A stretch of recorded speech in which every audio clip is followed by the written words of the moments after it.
People don't buy what you do, they buy why you do it. You need to be very, very clear on why you're doing something. So as a chiropractor, if you're doing decompression, if you're doing regenerative therapy, why do people want to solve the problem? What is the problem and what is that outcome that they're after?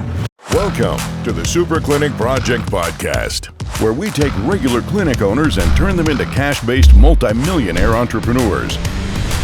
Warning, if you're a doctor who listens to this podcast regularly, you will make millions of dollars. Do not listen to this podcast unless you want to be a successful clinic owner who helps thousands of patients achieve their health goals and adds more money than you can imagine to your bank account. You've been warned. Welcome to episode 3 of the Super Clinic Project Podcast, where we give you the exact tactics, strategies, and mindsets that you need to fulfill your destiny by helping thousands of people in your community and dominating your market and your life.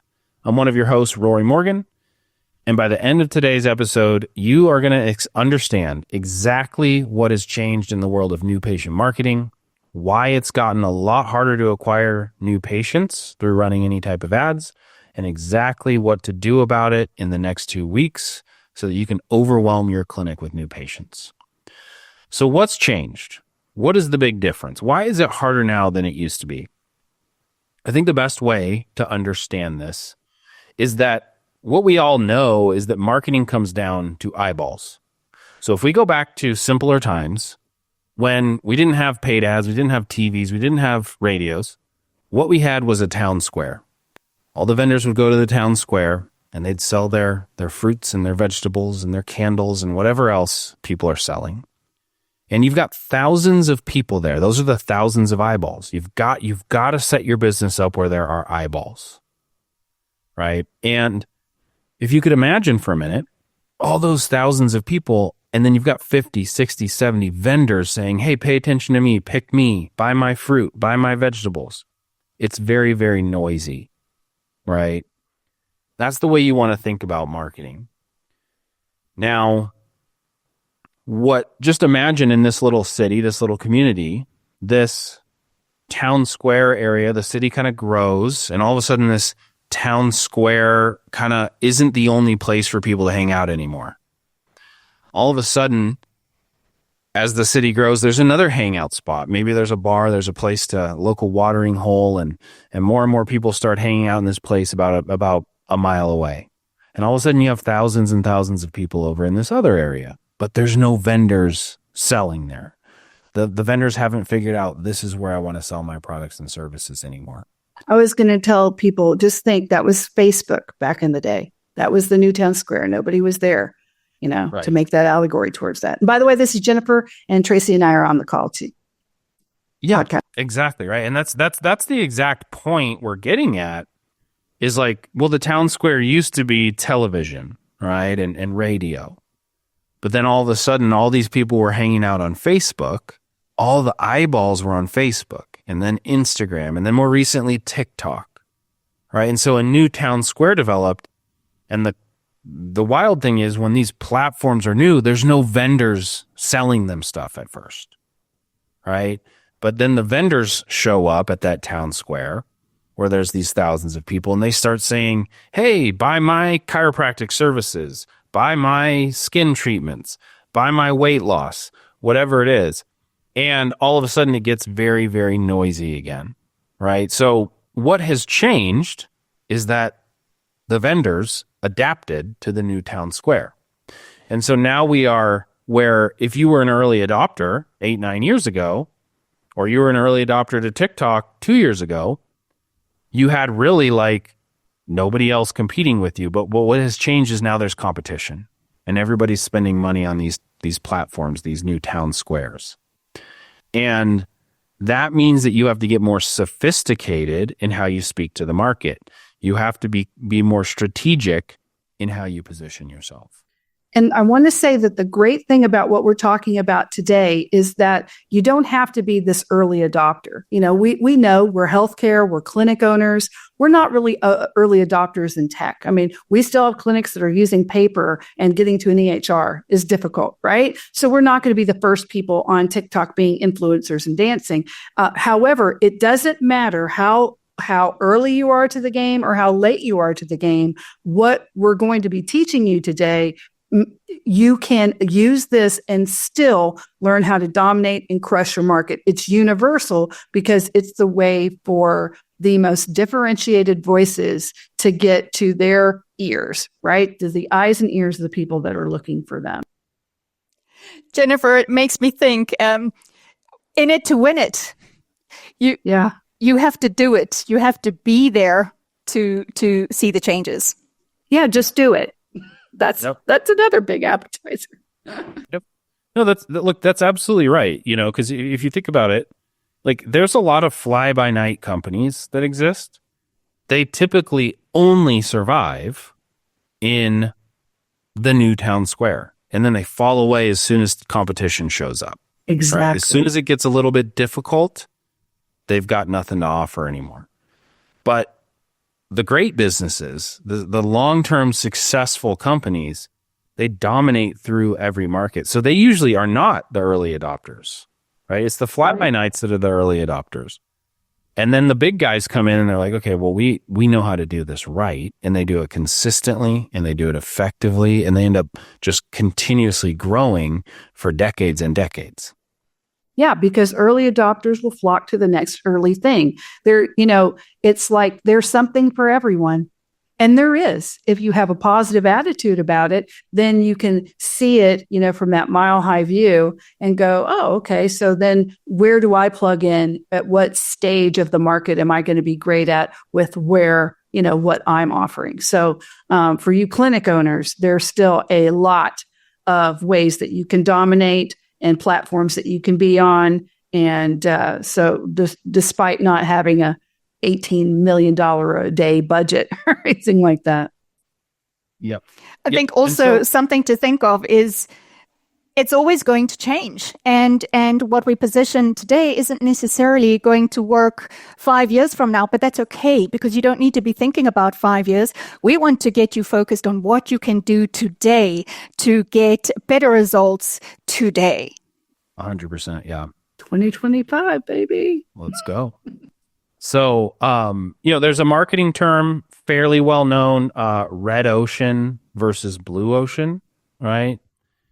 And if you don't apply any thinking to your situation, pretty much every business is in somewhat of a red ocean nowadays, right? There is competition, right? How do you make it more of a blue ocean? We're going to give you three things here. I'm going to give you three tactics that you can make it appear as if you have no competition and really start dominating the market again, despite the fact that there is a lot of competition. So thing number one is to actually be very clearly set apart as different, as unique, as better. Now, that doesn't mean that you say, we're the best. Hey, look at me, I'm the best, so you should pay me. There are specific tactics you can use, and we're going to cover those. The second thing is if you have to understand how pricing works. Okay, and we're going to talk about a couple different elements of pricing.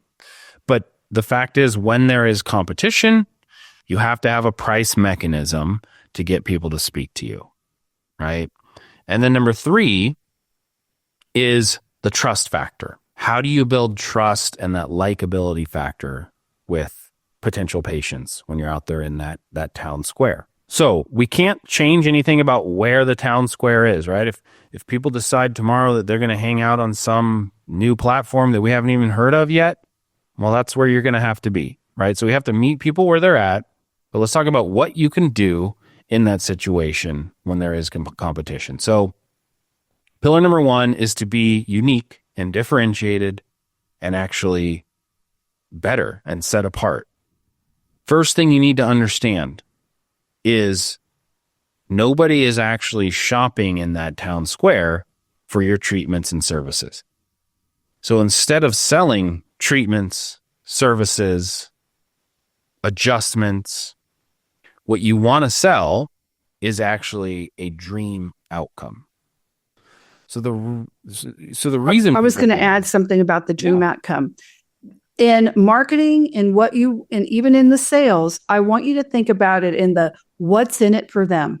What is in it for my patient? What are they looking for? The what's in it for them. Once you start thinking in that mindset, this becomes much easier. Yeah, exactly. Because nobody's like going home at night and saying, I sure would be happier if I could go to the chiropractor 36 times for $50 a piece. Right? Yeah. I've never thought that once. Never once. Yeah. What they're thinking is, man, I'm in pain. I can't sleep at night. I'm really tired every day. These headaches won't go away. I've tried medicine. I'm just really getting frustrated. I'm getting annoyed. I'm irritable with my kids. I wish I was a better mom, right? That is what people are thinking, and that's the problem that they want to solve. They want an outcome. They're going to purchase the outcome of being headache-free, sleeping through the night, and being a good mom again. A person who communicates this so well that I love to follow is Simon Sinek and that golden circle. And what he makes very clear is people don't buy what you do, they buy why you do it. Yes. Of course, what this means is you need to be very, very clear on why you're doing something. So as a chiropractor, if you're doing decompression, if you're doing regenerative therapy, why do people want to solve the problem? What is the problem and what is it that they want? What is that outcome that they're after? Yeah, whether it's a med spa and they want to look more youthful, they don't like the fact that they have spots on their skin. It's harder to put on their makeup during the day. They don't want to wear a lot of makeup anymore. To hormone therapy, they're just feeling anxious for no reason. They're gaining weight in weird areas. They've done everything, no matter how you slice it, in whichever type of clinic that brought you here to listen to us, there is a specific outcome that your ideal client is looking for, the what's in it for them. Yeah. Yep. There's also great examples of this throughout history about the changes here. So if you think about the iPod, they weren't the first person to develop it. If you look at Apple, there were other people who developed it first, but the way that they positioned it was just not desirable. Then Apple comes out and they say 3,000 songs in your pocket, and all of a sudden you've got a market. Yeah, they had the Zenbo or something like that. I think I bought one of those because it was cheaper. But yeah, the iPhone, it blew away that market, kind of like VHS and Beta. Beta was the better, most superior product, but the marketing really dialed into for VHS the what's in it for them, and they won that. And that's old school. That's a long time ago, but yeah. Yeah, 100%. Right. There's if you think about the way the MP3 players were sold, it was more about the technical features, right? How, the amount of gigabytes it could hold, and it has this button and that button, and that, Apple was really more focused on the unique experience of the way it felt in your hand, and the little track wheel, right, and the shape of it, and that it's really cool to have an iPod, right? And you're buying something different ultimately when you buy the iPod versus one of those other MP3 players, right? Because it was more about the features, the technical stuff. They're still doing it. There are people who are like, I wanted to date that guy, but then I got a green message. Because in Apple, you get blue messages. And if you have Android, you get green. And there are actually people who have bought into the marketing so much, they're like, ew. Which is it's obviously a loser. You're obviously a loser if you're not using iOS. A total loser, right? But there are specific pain points. And I know, Rory, you're really good at this in bringing out, how do you actually call out that pain point to get to that what's in it for them, right? Yeah. I mean, so a couple examples that we've used and clinics that we're associated with have used, instead of just saying, chiropractic new patient special, right? it's like, hey, does it feel like there's a hot poker poking you in the back, right? And literally in your video, having like a hot fire, or not hot, you wouldn't want to eat it up first, but just a fire poker and like pressing it on someone's back in a video. Someone that really resonates with someone that has severe low back pain, right? Or, hey, does it feel like there's a toothache in your lower back going into your butt? That's actual language that some of our most successful ads have used, right? Because that's actually the words that patients use to describe their situation. Another example you could think of, maybe for more of like a med spa. Do you ever look in the mirror and just feel a little bit disappointed at the lack of youth and vitality that you see? Right? So it's like people can resonate. Like, yeah, like I notice the lines and the wrinkles. I'm kind of noticing when I look in the mirror. I don't like it anymore.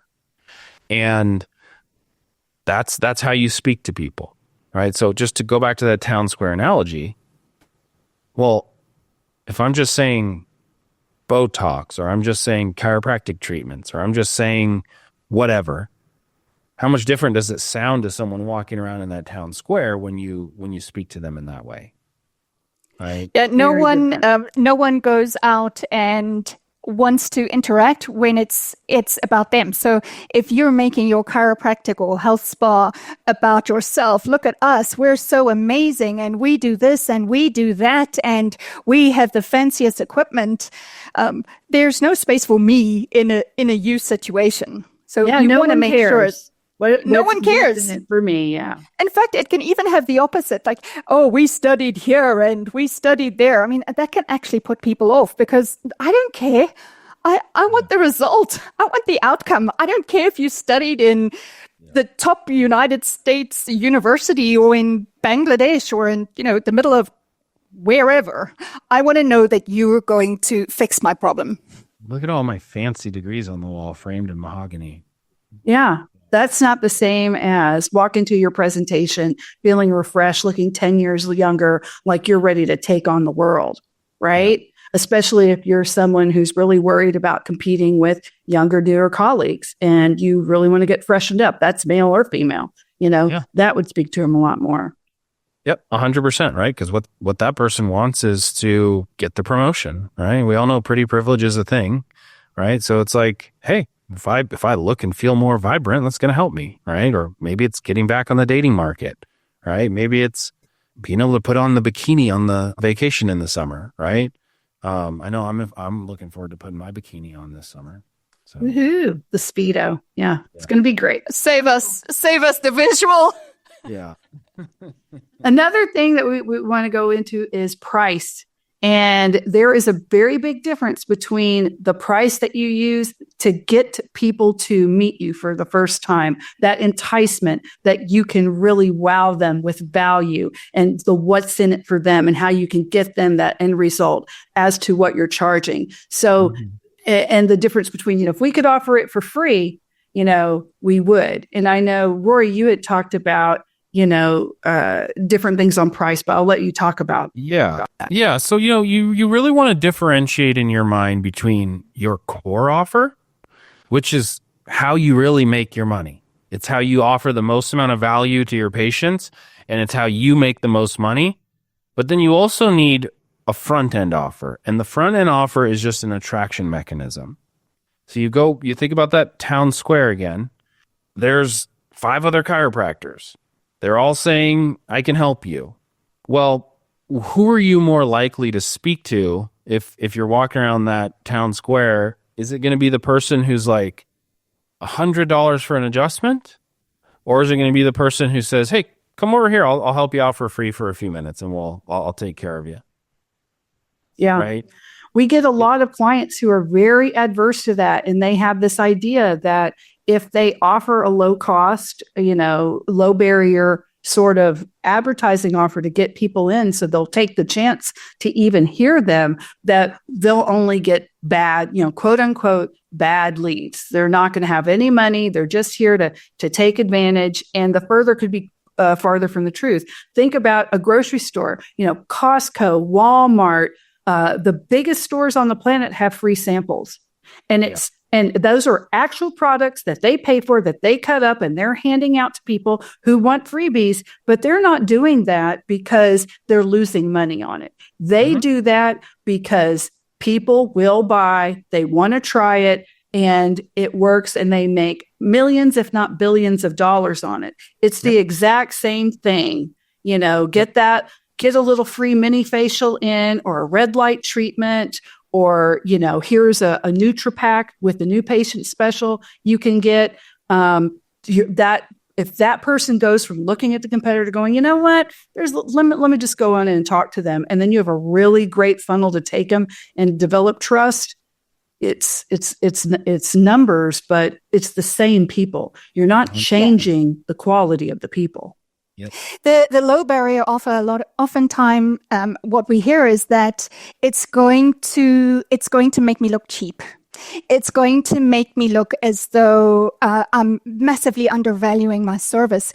But again, to flip it on its head, the attitude that we would want you to pick up is that we are so flippin' confident in our ability to get you to the goals that you want to reach and to provide this incredible experience for you that we're prepared to let you have a little taste at next to nothing.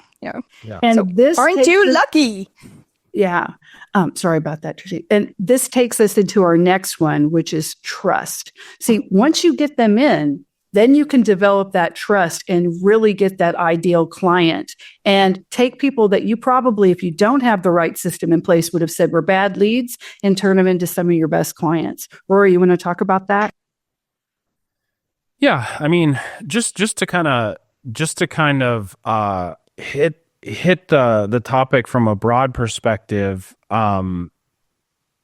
If you're in this town square and you've got, all these people, okay, we've differentiated, but some of the other people have differentiated in their own ways. Okay, we've got a way of attracting them with price, but some other people are doing that too. Well, what is left? Well, think about yourself out there. You're gonna gravitate towards the person that you're more familiar with, that maybe you resonate with better. You've seen them more often, right? This is really a lot of how TV advertising works, right? You're not just gonna see one ad and then go buy a pair of Nikes.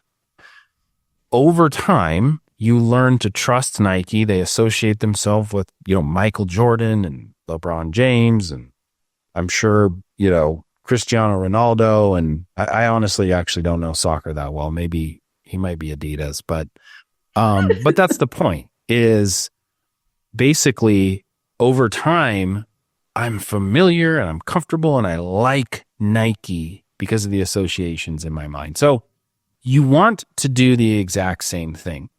It takes, in today's day and age, somewhere between 14 and 25 impressions on average before somebody feels comfortable with you enough to reach out and initiate a conversation. So if that's all you're doing is putting out an ad that says, buy from me, you're not stacking the odds in your favor. You need people to see you again and again and again. And so that means daily videos on social media. That means probably weekly or maybe twice a week, if you can manage it, videos on YouTube, right? It means having a podcast, right? And you're not going to get 500 patients in 2 days because you start your podcast. But what you're going to do is you're just going to build trust that builds and builds and builds and builds. And it makes all those other ads work better. So some ideas of videos that you can create. You can do. I love this, Rory. What stands out for me again, it's Gary Vaynerchuk, and I think something that he positions, which is kind of fun, is it always seems like practices or businesses, organizations achieved overnight success. But the truth is, people don't see that success is a consequence of the long game. They're not just going to try it heavy for a month and then say, well, that didn't work. It takes months and months and months to really reap the big rewards. Because they have to know you're always going to be around, right? 100%. Yeah, exactly. Like it's just not as easy as people want it to be. It really is that simple, right? Yeah. Yeah. Absolutely. Content marketing is a thing. It's been a thing for a long time. It is changing in 2025. I will say that we did see that there's a renaissance in authenticity with the growth of AI. So I did want to bring up AI because that's important right now. A lot of people are going to use AI, but the biggest companies are talking about you need to keep it real. The human element needs to be front and center. So clinic owners, you guys have a real, leg up in this game because every single day you have real people that you're making real impacts with. So don't think of this as something that's hard. It's actually going to be a lot easier for you to do this and to make these types of videos that Rory's about to talk about. Yeah, and yeah, I mean, you already kind of mentioned one of the types of videos, which is testimonials, right? So again, you're not just going to get one testimonial and then the whole community shows up at your office. But every time you have an opportunity to get a video testimonial, you want to capture that, right? Anytime you have a happy patient, hey, would you mind recording a video for us, just sharing your experience? And basically what ends up happening is, okay, person A in your community sees your videos and your ads 15, 20 times. And eventually they're like, yeah, I kind of am getting serious about making my skin look better. And then they click on your profile and they watch a few more videos to educate themselves more, right? And then they see that mixed in every few posts is a video testimonial, and maybe it has some befores and afters, right? And there's all these people there saying how they were unhappy with the way they looked, and then they did this thing, and now they're so happy and they're so amazing, and now I'm married to my dream man or whatever it is, right? And they get this amazing outcome, and that social proof makes such a big difference. But it's how all of this different content works together. So yeah, Rory, I want to hit on that social proof, because as much as the testimonials are going to do that in a big way, because it's coming from people, you can see them, you can feel them, you can listen to their stories. The same thing goes for your Google reviews. So it's about being able to stand out. And if I'm going to go and buy anything, the first thing I'm going to go and do is look them up on Google to jump onto their website. So even before I get to the testimonials, I want to see what are other people saying about them. I mean, the same for online shopping. You can see that they rate the items, and you can rest assured I'm not buying anything that's under a 4-star. So social proof, so powerful. Don't neglect that. Yep. And that personal aspect. I just want to say that, the raw testimonials, hand them a phone, have them do it selfie style. You'll get a much better testimonial, and your client won't be as nervous. That's one tip.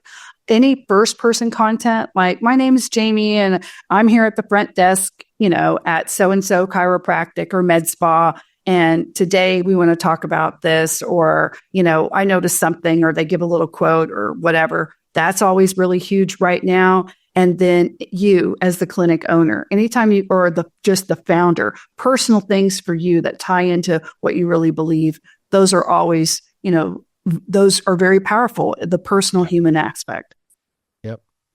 Yeah. I think a couple other types of videos you can do. Educational is sort of like the most obvious one. Educate them on a topic that you're an expert in, right? So, you want to shoot for 45 seconds to 90 seconds if you're doing it on social media, but then YouTube or podcast, you can explore that topic more in depth, right? And it doesn't need to be lectury or stuffy. I mean, you can break it down into very simple language that a 12-year-old can understand, and that's going to resonate a lot more than, making people feel like they're sitting through a lecture that they'd rather be anywhere else. Totally. This could have been an email. Yeah. Yeah, exactly. Thought reversal videos are another one that I like, so take a common belief and then flip it on its head. Most people think that breakfast is the most important meal of the day, but studies have shown that skipping breakfast is actually 5 times more healthy. All right. I What? don't know if that's true. No, okay, can't be true. I love breakfast. Right. But, that would get into, that would be a good kind of hook to use for a, for like a weight loss clinic. Right. And there goes our Kellogg's endorsement. Just saying, thanks, Rory. We're going to be a little short on sponsorship dollars this month. Yeah. But that's kind of the idea, right? Most people think back pain is inevitable after you get into your 40s, but studies have shown, right? And insert your little belief shift there, right? So Most people think that the only way to lose weight is through diet and exercise and takes an incredible amount of willpower. But we're here to tell you we have medication that can help you with that. Yeah, exactly. So thought reversal is a big one. Another one you don't want to skip over is like community, right? So anything in your community that's going to make people associate you with the community, right? So, if you're in a town that you've got a great high school football team and they're, going to compete for the state championship or something, right? Like doing a video at the stadium, interviewing a player, right? Like, that player is going to be a scholarship athlete. Everybody's just like obsessed with them. Associate yourself with them, right? You're just you're integrating yourself into the community. It builds a lot of trust. Like, oh, that guy's like us. He's a fan of the Cougars, just like I am, right? Maybe I've even seen him at the games before. We had a client that did a food drive. They had a big flood that happened. And so they went on their social media and they said, our office is still standing. We know our community is really impacted. You can still get to us on like Highway 45. We're going to be here throughout the weekend. This is Dr. So-and-so and the staff were there. And, they all looked kind of bedraggled, but they were getting everything ready for just the food drive. Come on down. Anytime you do anything like that for the community, be sure to take that and put it on social media, not just so you can get more food for your food drive for your neighbors and friends that are suffering, but also too, you that's very relatable and you're a part of that community and something that somebody, may resonate with. Yep. And again, like that is not going to lead, right? Because I think people are always like, oh yeah, I'm going to do that and I'm going to get all the patients. Now, what you're going to do is you're going to build trust, and the people who don't have an issue now are going to go remember you and go to you later, right? So just let people know that you're around, that you're part of the community, that you're helping, that you're involved, right? I had a client a long time ago who every Saturday they would go to a homeless shelter and adjust homeless people. And he started filming that and just letting them know. And it was very casual. It was basically like, hey, Dr. So-and-so down here at the XYZ shelter. This is, Sheldon, and he just got his first ever adjustment. Tell us how you feel, man. Right. And like, oh yeah, we're always helping the community, the XYZ community shelter. If you ever want to stop by and lend a helping hand for some of these folks who are less privileged, let us know. We'd love to have you by. Right. And they would just put that video out every week, and it makes an impact over time, a very big impact. So yeah, tiny. I get goosies when you talk about that. I get excited, and we're just talking about it. We're not even doing it. Yeah. But those little pathways, we're putting those little pavers so people can find their way to you. That's really what it is. Give them the breadcrumbs, give them the things that they can find their way to you, so that more eyes and more ears can learn about you and this good that you're putting out in the world through your business. Yeah, 100%. Another thing you can do is just funny videos, right? Not related to anything, right? So I for about a year there was every single morning, I would do a dad joke on Instagram. And I lost that account for unknown reasons. I had no idea it got shut down. Yeah, maybe it was shut down because the jokes were so bad. But at the end of the day, people remembered it, right? People would call and get on sales calls with my sales reps, and they would tell them like, yeah, I've watched a lot of his videos. He's kind of a dork, but I relate to him. Right. And so that's like, it's powerful. It takes over time, just being funny and showing your personality has a huge impact on building trust. You want to get that 14 to 25 interactions with your market, and you want to just keep it going so that they can't forget about you. And you're kind of positioned as that key person of influence in your community. You also don't want to be talking about subluxation and cranial cortex and visual vagus nerve system. I mean, a big part of building trust is also the language that you use. So pay attention to what your patients, how they're sharing that information, and make sure that you speak that language whenever you're communicating internally or out in that market. Yeah. Awesome. Well, I don't know. I think that's enough. I think we can wrap it up. So we've got our 3 pillars there, right? We've got differentiate, right? And we gave you a few ways that you can differentiate. We've got price mechanisms. So we talked about that a little bit. And then we've got building trust through content. So if you do those 3 things and you are consistent on them, you will get better results. Don't just do I'll try it once, and if I make $1 million from it, then I'll believe it. This is how it works, right? It's a town square. 400 years ago, it worked this way. Today, it works that way. It's just the place where the town square is different, right? It's the same thing. It's the same fundamentals. So with that being said, guys, if you would like more help with this, you can try our services free for 14 days.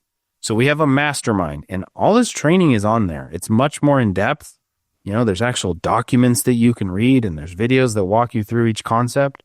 But you can actually click on that link. It is at our website, which, Jennifer, do you want to share that website address with us? Yep, superclinicpodcast.com. And I think in our outro music, we say it about 10 times. Good. Well, that superclinicproject.com. Oh, my goodness. Little edit. Superclinicproject.com. If you go there, there is going to be a link to that mastermind. Like I said, you can try it free for 14 days. And with that being said, guys, have a great day. Have a great week. Go out and execute this stuff and help a bunch of people make a bunch of money. You've been listening to the Super Clinic Project podcast. If you like what you hear, subscribe and stay tuned for further episodes of the Super Clinic Project podcast.